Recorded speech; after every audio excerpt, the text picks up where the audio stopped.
Здравје со Александар Динев. Здравствен систем, реформи, проекти, превентива и лекување.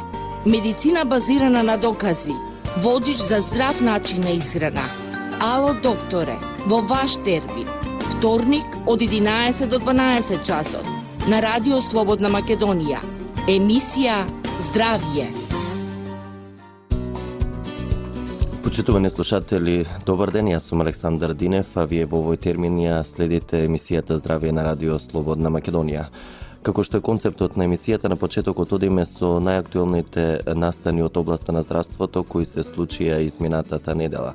Имено предходниот вторник министерот за здравство престојуваше во работна посета на општата болница во Гевгелија, каде поточно го посети рентген одделението, за кој е набавен нов дигитален современ мамограф за превенција, односно рано откривање на рак на дојка. Министерот потенцираше дека со овој мамограф се набавени вкупно 11 мамографи во исто толку јавни здравствени установи во Македонија.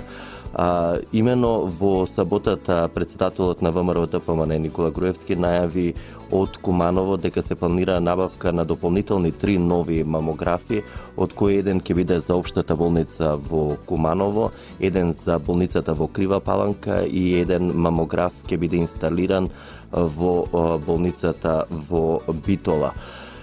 Исто така Груевски од Куманово најави дека за 10 дена ќе треба да почне постапката за избор на изведувач на градежните работи за изградба на новиот ургентен центар во Куманово. Како што рече Груевски, ова е согласно ветеното во програмата на партијата. Се очекува во текот на есента да почне изградбата на овој ургентен нов центар во состав на болницата во Куманово. Министерот за здравство во текот на минатата недела ја посети поликлиниката во Драчево, каде од минатата недела почна да работа и диспензиран логопед, имено како што потенцира министерот. Логопед во ова здравствена установа, односно во поликлиниката Драчево, ќе посетуваат над 100 деца од Драчево и околината, имајќи предвид дека овој регион опфаќа територија со околу 70 до 80 илјади жители. Ова е една од темите за кои денеска ќе зборуваме во емисијата Здравје, а денеска мој соговорник, односно гостин во Здравје, доктор Татјана Баевска-Вучковиќ, директор на Здравствен дом Скопје. Доктор Баевска-Вучковиќ, добар ден и ви благодарам што и ова сезона сте дел од емисијата Здравје. Благодарам на поканата, поздрав за слушателите на Радио Слободна Македонија. Секако со вас, бидејќи застапувате, односно сте раководител, директор на здравствена установа која ќе опфаќа целата територија на Скопје, токму и Драчево, има секогаш многу теми, актуелни теми за разговор, тука и ало доктор и брзата помош, но да започнеме со логопедот. Од каде идејата за логопед токму во оваа поликлиника? Имаше навистина потреба за логопед во поликлиниката Драчево и како ќе работи логопедот? Целиот проект е започнат од 2015 година за дисперзиран логопед и представува еден добар пример за меѓуинституционална соработка на две институции, јавни здравствени установи, тоа е Здравствен дом Скопје и Заводот за слух и говор, а секако во координација со ресорното министерство. Целта што е како даватели на услуги да секоја здравствена услуга на различно ниво и према различна возрастна категорија се доближи до оние на кои што им е најпотребна согласно местото на живење. Значи, Заводот за слух и говор детектирал дека и покрај систематските прегледи кои што ги работат тимови, превентивни тимови од Здравствен дом Скопје и укажуваат на родителите да се јават за диагностицирање и видот на пречките во говорот кај децата, нередовно се јавуваат и оние кои што ќе се јават кога треба да се даде терапевскиот дел, не се јавуваат во заводот, така да во една заедничка средба и консултација и со напор да се доближи оваа здравствена услуга, дојде на идеја да се реализира овој проект за кои што, верувајте, сме презадоволни, бидејќи одзивот на родителите навистина покажа дека онаа наша визија што е за доближување на здравствени услуги према место на живење навистина е позитивна и добро прифатена, бидејќи знаете како детето сепак гравитира во таа средина. Поликлиниката како објект, како здравствена установа ја посетува од различни причини, дали е тоа за имунизација или кога е нешто болно. Едноставно позната му е средината, а влијаеме во однос на времето на родителите, во квалитетот, значи во секојдневието, да на едноставен начин да ја добијат оваа здравствена услуга, бидејќи често пати се случувало да треба родителот и да отсуствува од работа согласно смените на детето во училиштето, ако станува збор за училишно дете. Така да започнавме со 5 дисперзирани логопеди во 5 поликлиники, меѓутоа Драчево како населба и дел од општина Кисела Вода навистина представува една голема територија, каде што, како што и напоменавте, околу 80.000 граѓани гравитираат.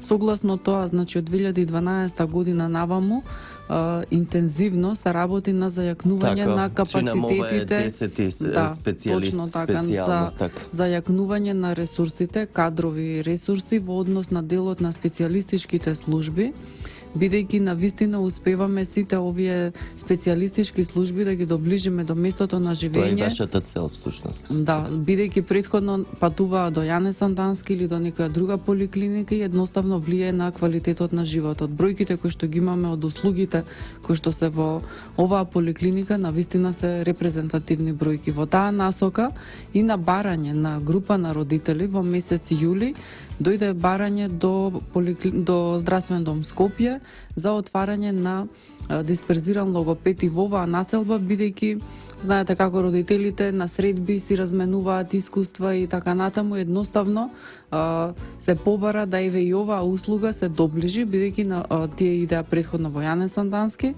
Така што е далеко и поголемо товарување материјално и физичко. Секако, да. Така да на таа идеја одговоривме брзо и од септември месец, значи почна овој дисперзиран логопед. Што е целта и работата? Значи тоа се состојби ке децата со пречки во развој кои што согласно дијагностицирањето во Заводот за слух и говор со континуирана редовна терапија, значи во соработење со децата успешно се коригираат.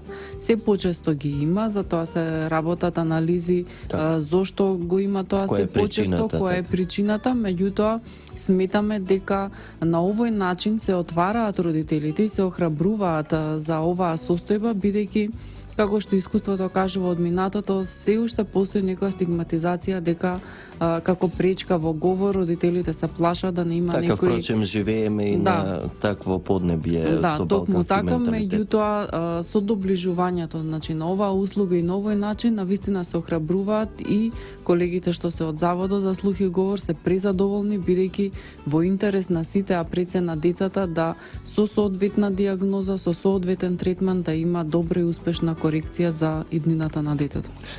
Се надевам дека овој дисперзиран логопед, односно специјалистичката ординација ќе ги даде посакуваните резултати. Многу деца ќе успешно... Секако да, голема е бројката, некаде околу 100 деца се пријавени кои што ќе го посетуваат овој дисперзиран логопед. Овие 2 недели од месец септември работи вторник и четврток, меѓутоа од октомври ќе почнати понеделник и среда и фактички 4 работни дена од 8 до 4 ќе имаат услуга во делот на логопедот. Она што е исто новина, а сепак нели доаѓа како што кажуваме ние од потребата на заедницата, да логопед како дел од медицината воглавном се дефинира дека работи со деца и тоа е Прочем и така, значи 90% на логопедот е работа со деца. Но оние деца за кога биле во детството што се запоставени во тоа што впрочем го споменавме дека живееме во таква средина и за поради срамни од околината навреме не се третирани, ќе имаат ли можности оние повозрасните? Па зависи согласно состојбата, нели? Меѓутоа главниот акцент е колку порано се детектира, колку порано се дијагностицира и навремено и континуирано се спроведе терапевскиот третман. Она што сакам да го истакнам во делот на возрастната популација, бидејќи ги следиме потребите на заедницата, исто така се упати барање да сите оние лица кои што имаат последици од мозочен удар или други состојби кои што го зафаќаат говорот, да едноставно се работи и со нив. Така да Заводот за слух и говор позитивно го прифати овој момент и ова барање, така да од октомври месец во сите овие 6 дисперзирани логопедски ординации ќе имаат распоред и ќе одвојат време за сите оние возрастни кои што имаат потреба, за да не одат во заводот или во други установи, да едноставно најблиско према местото на живење како возрастни ја добијат оваа услуга. Така и на крај од овој блок околу логопедот, како може да се добие здравствена услуга од логопедот? Точно така, значи или има упатување од систематските прегледи или родителот само иницијативно ќе матичниот лекар бара упат за да се закаже преглед во Заводот за слух и говор, каде што се поставува дијагнозата и се дава препорака за видот на терапијата која што ќе треба да ја прима детето и потоа ги распределуваат према општините, према местото на живење во кој дисперзиран логопед каде да идат терапевскиот третман всушност да го добиваат. Така да патот е многу едноставен сега и многу е блиско достапна оваа услуга, така што веруваме еве по бројките што ги имаме дека навистина имаме добар позитивен одзив. Така, над 100 деца за таква општина и за толку кратко време, навистина добра бројка. Ви посакувам уште еднаш успех со логопедот во поликлиниката Драчево, а пред да се префрлиме, да преминеме на другата тема која исто од вашиот сектор и од областа со која раководите, кратка пауза за реклами и се враќаме повторно со разговор во студио. Здравје со Александар Динев. Здравствен систем, реформи, проекти, превентива и лекување. Медицина базирана на докази. Водич за здрав начин на исхрана. Ало докторе, во ваш термин. Вторник од 11 до 12 часот. На Радио Слободна Македонија. Емисија Здравје. Почитувани, јас сум Александар Динев, а вие слушате емисијата Здравје на Радио Слободна Македонија. Денешен мој соговорник во Здравје, доктор Татјана Баевска-Вучковиќ, директор на Здравствен дом Скопје. Со доктор Вучковиќ во првиот дел од Здравје се осврнавме на темата логопед во поликлиниката Драчево, проект кој неодамна беше промовиран и од страна на Министерот за здравство, но во овој главен дел од емисијата ќе зборуваме за алармантните бројки од систематските прегледи на основците и средношколците во Скопје. Доктор Татјана Баевска-Вучковиќ, дали навистина се алармантни бројките или ова е само пишување на медиумите? За жал, вистина е.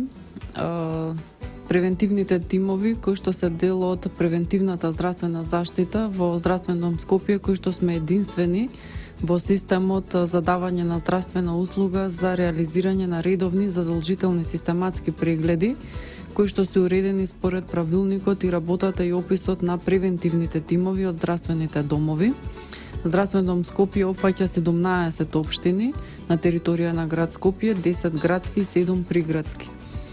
Систематските прегледи се редовни и задолжителни, значи од самото раѓање, од 0 до 6 години, тоа се предучилишните диспанзери, меѓутоа до 18 години, според тој правилник се уредува на која возраст се прават овие редовни и задолжителни систематски прегледи на училишни деца, и тоа основни и средношколски деца. Бројките кои што последниве неколку години доаѓаат, меѓутоа од последната година навистина се алармантни, и отстапувањата кои што ги имаме првично се групно, значи на ниво на училишта, поделени на деца по пол, машки и женски, след на наша анализа која што ќе се работи, бидејќи според искуството на тимовите која што е од терен, ќе се работи анализа во однос на деца од град и село, по однос на етничка припадност, бидејќи секако средината, начинот, обичаите и стилот на живење, верувајте, многу влијае во однос на растот и на развојот на детето. Бројките што кажуваат навистина се алармантни, да децата од основните училишта имаат сериозно отстапување во однос на работниот столб, значи деформациите кои што се на работниот столб, искривен работен столб, високи 30% од вкупно прегледаните. Исто така големо отстапување кое што навистина загрижува во делот на деформации на стопало. Значи од ке девојчињата 43%, ке машките 48% има деформација на стопало. Исто така во ке основците што е детектирано, значи хранетост на телото, односно дебелина, точно така, да. Значи исто така 30% има кај децата во основно училиште отстапување во однос на дебелината, обезитас. Со тоа што разликата во однос на средношколските, значи имаме и тука отстапувања, меѓутоа се помали тие отстапувања. Значи што значи тоа? Во најраното детство сепак имале поголема активност, физичка активност, повеќе активности, дебелината не е толку изразена за разлика од децата кои што се сега во основно училиште. Значи ке средношколците имаме значи процент на деформации на работен столб некаде околу 14%, што е скоро половина од основните школи, и деформацијата на стопало се движи од 14 до 16 во однос на пол женско-машки.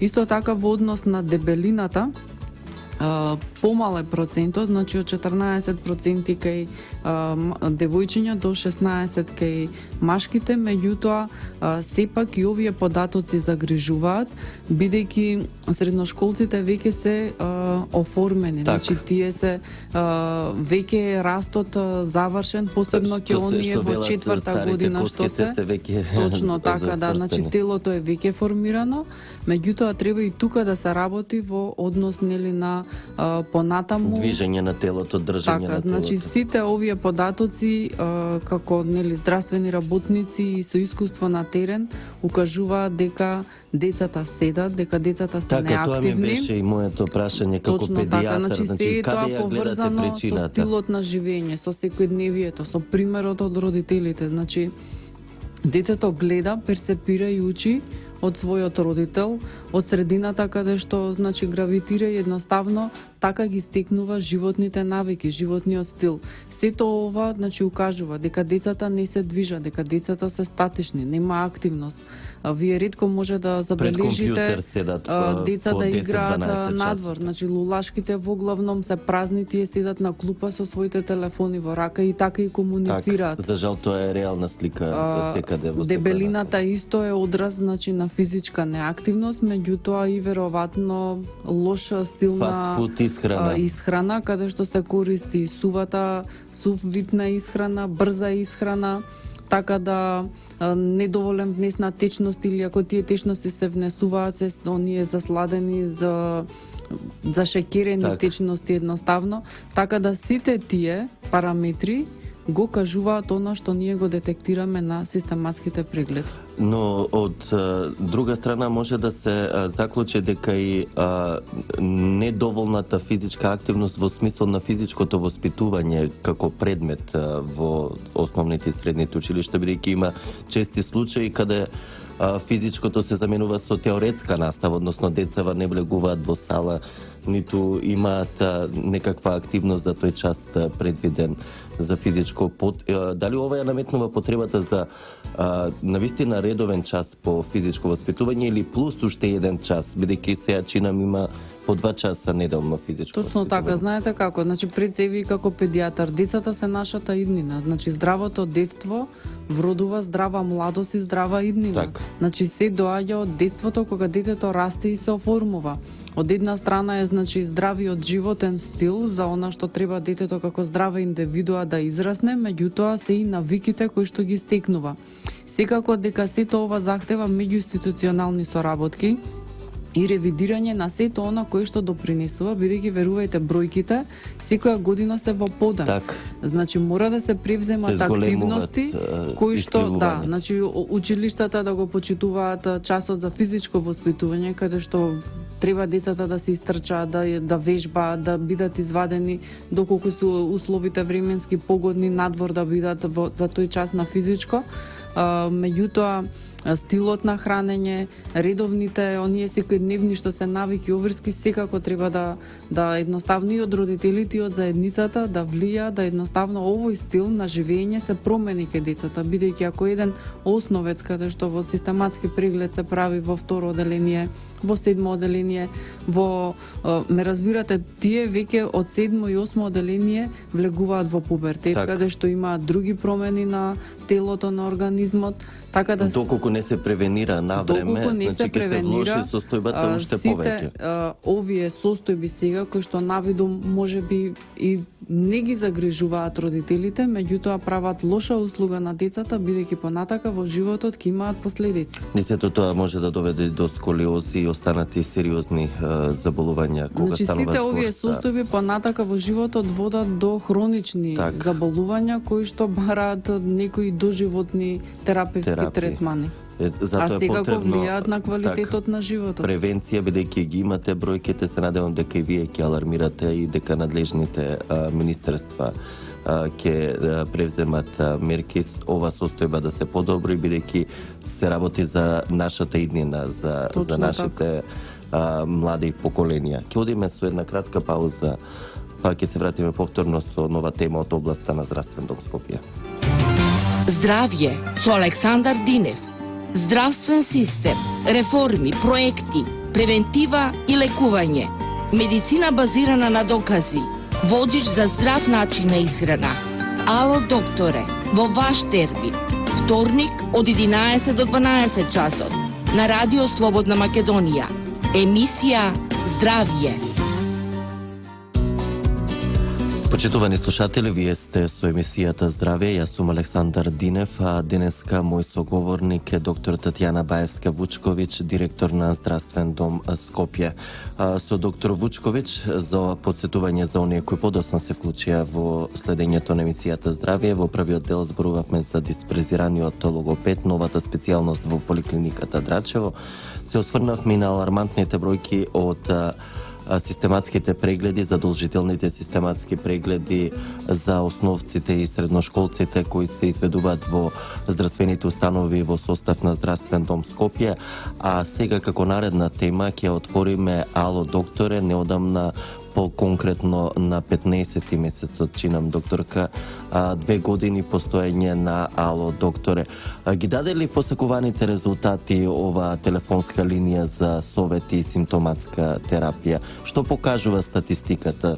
Има ли интерес кај граѓаните да се јавуваат за совет на 15-123?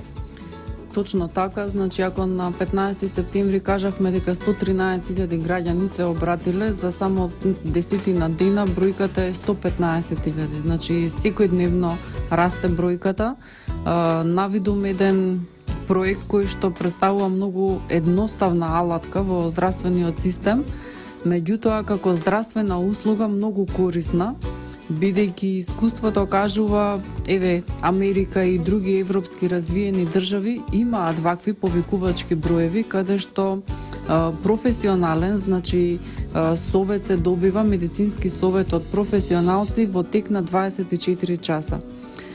Токму тоа се случува и со проектот Ало доктор 15123, значи повикувачкиот број е достапен за сите граѓани на територија на Република Македонија, меѓутоа според извештаите што ги имавме, линијата беше искористена и за наши граѓани кои што живеат во некои од европските држави. Така, значи и од странство имаме повици на Ало доктор. Тоа се наши граѓани кои што живеат во некои од европските држави. Како што напоменав, работат значи доктори, специјалисти кои што имаат богато искуство, во главном се тоа пензионирани доктори, меѓутоа има и активни кои што се во редовен работен однос, а имаме и колеги кои што доаѓаат од внатрешноста и едноставно сакаат да бидат вклучени во оваа здравствена услуга. Се што она како ситуација, како состојба која што може со совет да се добие совет за тоа и симптоматска терапија, значи линијата е достапна. Никој нити очекува, најмалку како професионалци може да рачунаме дека може диагноза и некој вид на терапија да се даде по телефон. Значи секако дека треба физикален преглед, треба исследување и така натаму. Меѓутоа, она што е важно, што линијата е достапна во тек на 24 часа. се јавуваат стари возрастни лица, сами кои што живеат, кои што се оддалечени. Вие во Македонија имате и стари лица кои што живеат подалеку од некој здравствен објект. Планински, така да во тек на 24 часа тој може да добие совет што да прави или понатака да прави. Значи граѓаните се јавуваат да прашаат како да закажат, кој доктор е на линија, па согласно тоа од областа се јавуваат само за таа специјалност. Родители кои што во доцните часови или раните утрински часови, кога некогаш навистина е отежнато да се отиде до некоја здравствена установа, се јавуваат како и што да постапат за своето дете.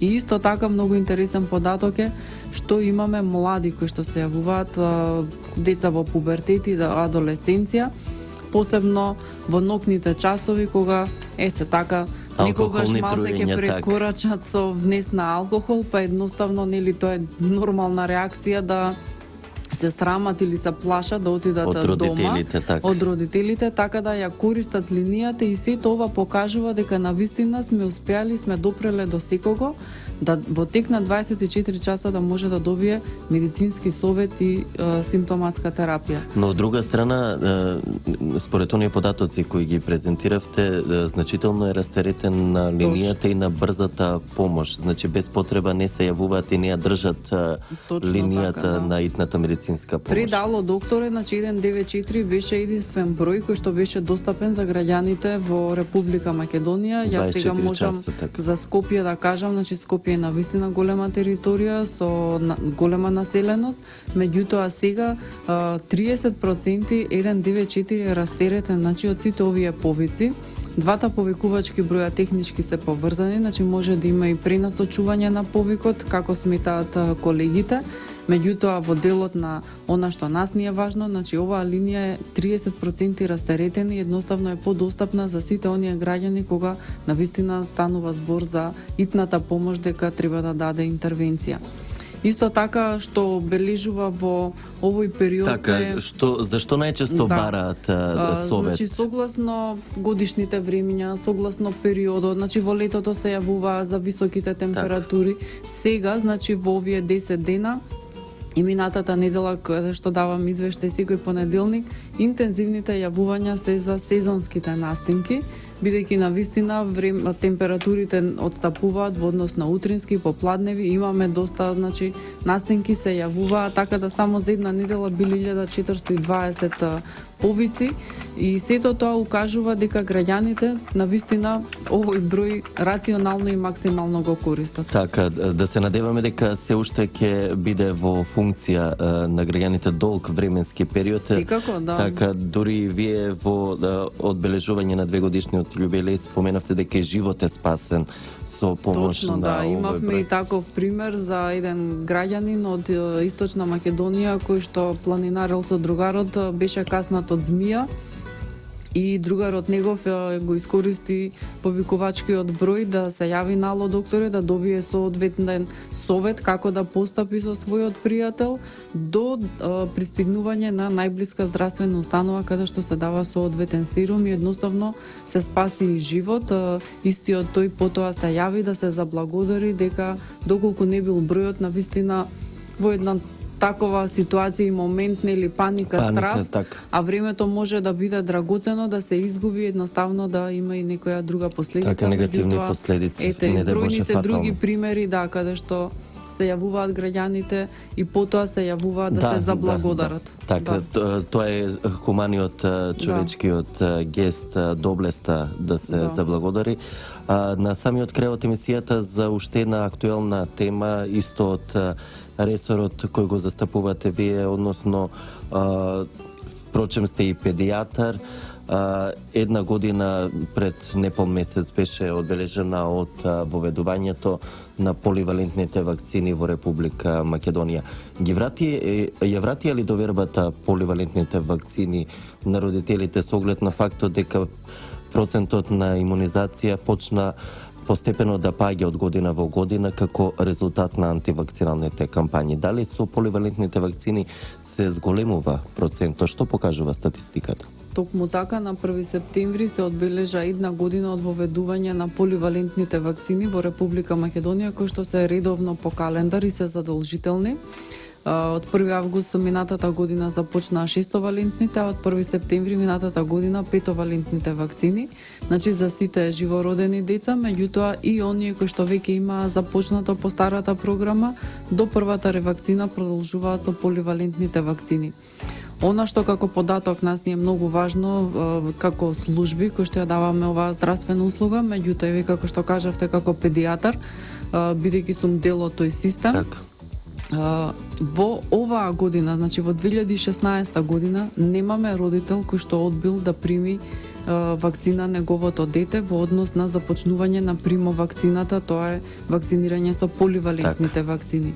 Тоа е многу важен податок и за само 6 месеци, првите 6 месеци имаме 48% реализација од она што е планирано за примовакцина. Тоа се навистина високи бројки, бидејќи за да имате вие стабилен епидемиолошки статус и да се ужива тој колективен имунитет, потребно е процесот на имунизација да биде континуиран и континуиран со висок опфат, бидејќи само на тој начин се избегнуваат оние джепови на невакцинирани деца. Слушнавме и вчера по на дел од медиумите. И евентуално појава на некои од овие заразни заболувања, бидејќи вие вашето движење и контактите не можете нити да го планирате, нити да го предвидите со кого, каде ќе се сретне детето. Во која држава ќе отиде? Да, и патувањата, да, секако. Слушнавме и вчера дека како резултат на антивакциналните кампањи имаме случаи после неколку години појава на голем, односно магарешка кашлица. Дали невакцинирањето може да ни ги врати на голема врата овие сериозни заразни заболувања кои со децении се искоренети? Да, тоа се изолирани спорадични случаи, меѓутоа ние имавме епидемија и во 2009 година, имавме и во 2000 на заушки, така. Да, и морбили и заушки, каде што сите оние кои што се невакцинирани, значи представуваат опасност прво пред се за себе, меѓутоа доколку има повеќе такви, тогаш значи може да има и размери на епидемија. Затоа велиме како педијатри дека многу е важно да биде процесот на имунизација континуиран и со висок опфат, бидејќи секаде во светот, значи тоа е едно правило дека превентивата е клjuč на јавното здравје и сето она што може да се спречи во однос на заболување или несакани ефекти и смртност, на секој начин што може да се спречи дека треба да се употребува. А токму вакцинацијата во тој правец е лидер во однос на заштита од одредени заразни заболувања, тоа во најраната детската возраст, бидејќи сите овие заразни заболувања може да дадат тешки клинички форми и со летален исход, за жал. Ќе одиме со уште една кратка пауза за реклама и ќе се одјавиме на самиот крај со завршните зборови во денешното издание на Здравје. Здравје со Александар Динев. Здравствен систем, реформи, проекти, превентива и лекување. Медицина базирана на докази. Водич за здрав начин на исхрана. Ало докторе, во ваш термин. Вторник од 11 до 12 часот. На Радио Слободна Македонија. Емисија Здравје. Почитувани, на самиот крај од емисијата Здравје сме. Денеска мој соговорник беше доктор Татјана Баевска-Вучковиќ, директор на Здравствен дом Скопје. Доктор Баевска-Вучковиќ, да ви се заблагодарам за овие корисни и практични, што би се рекло, информации за секој граѓанин, бидејќи офативме доста теми за широка популација и за родители и за повозрастни. Го споменавме и ало докторе и уште еднаш благодарност и навистина ми е драго кога и да гостувате во Здравје, има секогаш новини со кои можеме да ги информираме нашите слушатели. Благодарам и вас на поканата. Медиумот е наш партнер за споделување на информациите до секој на кој што им се најпотребни здравствените услуги, кога е нели најпотребно и најважно. Нашата цел е да сме блиски, квалитетни и достапни за секој граѓанин. Така ви благодарам уште еднаш, се надевам дека во текот на оваа сезона уште еднаш ќе имаме можности, добри прилики со некои новини од Здравствен дом Скопје повторно да не гостувате во Здравје. Ве очекуваме и во некој од следните емисии. Почитувани, тука и крајот на денешното издание на емисијата Здравје во продукција на Трговско радиодифузно друштво Радио Слободна Македонија. Уредник и водител на емисијата Александар Динев. Техничка реализација Дине Вучков и Никола Јовановиќ. Денеска сме вторник, 27 септември 2016 година. Ви благодарам за вниманието со кое не следевте. Ви закажувам повторна средба со мене во Здравје наредниот вторник во 11 часот. А секој прв вторник во месецот во емисијата Здравје зборуваме за здравата храна и здравиот начин на живот. Од мене до слушање и имајте убав ден. Здравје со Александар Динев. Здравствен систем, реформи, проекти, превентива и лекување. Медицина базирана на докази. Водич за здрав начин на исхрана. Ало докторе, во ваш термин. Вторник од 11 до 12 часот на Радио Слободна Македонија. Емисија Здравје.